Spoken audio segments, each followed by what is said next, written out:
Hi, and welcome to episode 3 of the Weekend Warriors Workshop. In this episode, we're going to continue working on our table saw table, or our saw table, pardon me, and we're going to build our rip fence and our crosscut sled. Now, as usual, this is YouTube, so I can't guarantee I can get this done in one segment, so there probably will be more than one. And as usual, we'll have hardware to modify. Now, all the plans and materials that you need can be found at www.weekendwarrior.20x.cc. Words appearing down here, I hope. And yeah, you can log in, download the plan, link back over to this video if you want to watch it again. I hope you got better use of your time than that once you've seen it once. So we'll just get on with it. Hardware modification, it's easy. We take another A21 strong tie A21 angle, and we're going to make a clamp bracket out of it.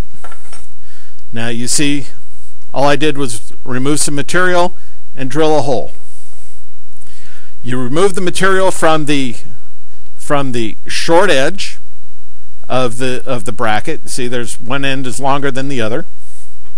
So we're going to measure up 2 centimeters and remove enough material so we leave a 5mm strip down the center, like that. On the long end, we're going to measure up 2 centimeters, going to go to the center, and we're going to drill a 1/4-inch hole. You may want to enlarge it a little bit by working the drill around in it or taking a rat tail file and just filing a little bit, because through that hole will go a 1/4-inch carriage bolt. And if your drill is just a little bit off, it may not slip through easily. We're not worried about super precision, we're worried about it moving. So that's what we're going to do for our hardware. As far as the rest of it, sit back, I'll rearrange the garage, and we'll get to it. So hang on. Okay, we're back to the table saw, and as you see, I've set up a temporary piece of junk wood fence. It's got a nice straight edge on it, and I've measured it 1 inch from both the leading teeth and the end of the blade. I've set up a catcher here, so when I bring my piece of stock all the way through, it's not just going to tip off the end. I'll have something to help me support it, so I'm not trying to juggle too much. And I've also installed the switched outlet on the table saw that we talked about in the last segment of the last episode. That way I'm not plugging the saw in and out. When I want it off, I just have to reach down and hit that switch. It's going to be safer, especially if there's some sort of accident, which if I behave properly, there shouldn't be any kind of accidents. So I'm going to go ahead and put on my hearing protection and my eye protection. I'm going to go ahead and make a couple of cuts here, getting the rails for our crosscut sled. And, well, here we go.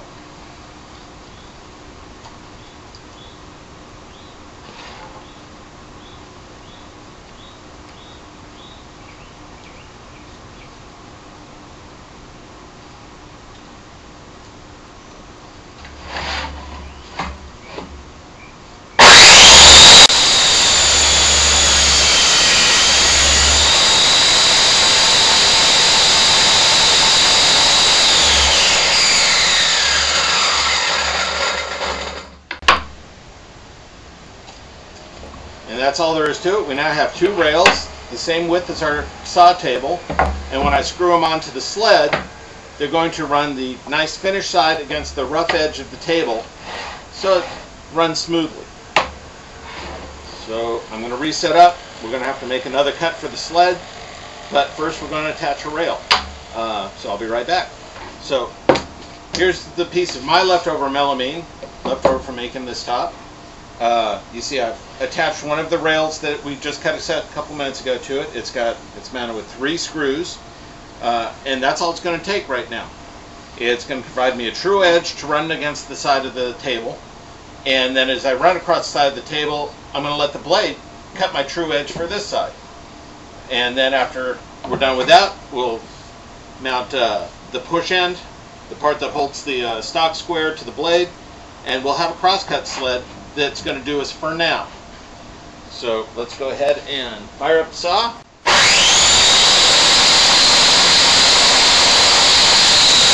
Okay, our cutting's done. I now have the sled. I have the true rail on the side. Now in a normal table saw, of course, the true rail would be sitting down in a slot on the table, but we have no way of doing the slot on the table at the moment, so I'm using the side edge. So now all we have to do is put the fence on the back. Now in this case, I've chosen just a piece of 2x2. You can rip this down from whatever leftover 2x4 you had, or a piece of scrap stock. You could use a leftover piece from your furring strip we used to make the supports on the side. It would work also. I mean, all you have to do is drill a hole. It's just a place for the stock you're cutting to rest. Now, what I've done on this one is I've used an 1/8 inch drill bit. I've pre-drilled a hole down through it. I let that hole penetrate through to the base of the sled. I'm going to sink a screw in there, and then I'm going to true this to the blade using my rafter square. I'm going to let the rafter square rest on here, and as I rock it, I'll be able to see when it's square against the blade of the saw, and then I'll be able to make true 90-degree cuts every single time. So I'm not going to bore you with the assembly process. I'm going to jump ahead here. Stand by. Alright, what I have here is I'm going to align the fence so it's square to the blade. And to do that, I just bring my rafter square against the fence, up against the blade, and then I move it. And as you see, as I move the fence, my square adjusts. Now, this is pretty common sense and straightforward, but what the heck, it's a good chance for a close-up shot. And there, now my fence is positioned so I'm 90 degrees, and all I have to do is drop the screw in the end, and I'm good.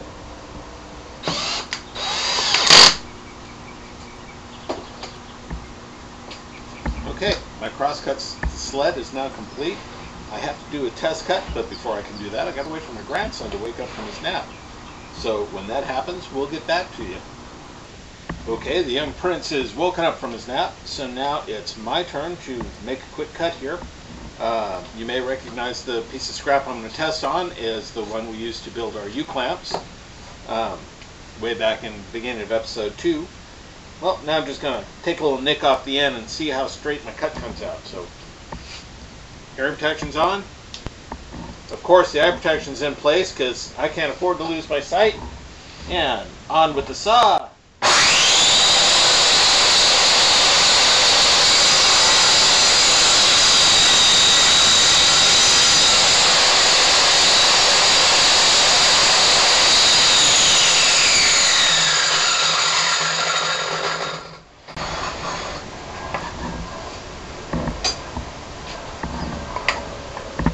And you see I've got a perfect 90-degree cut. No light coming in between my square and my wood. So that's beautiful. From here we're ready to go on to building our ripping fence. Oh, I almost forgot. You see, this isn't an adjustable, and I don't use that many different adjustments on my adjustable miter on my big table saw.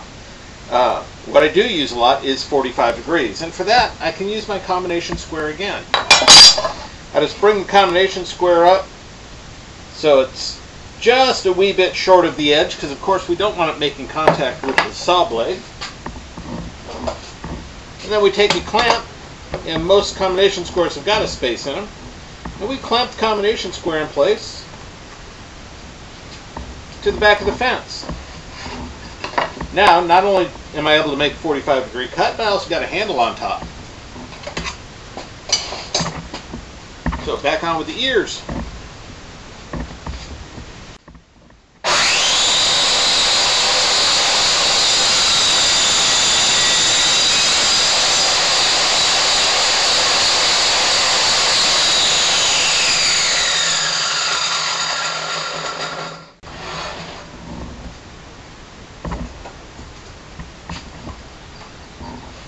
Now I have a beautiful 45-degree angle. Can't get any better than that.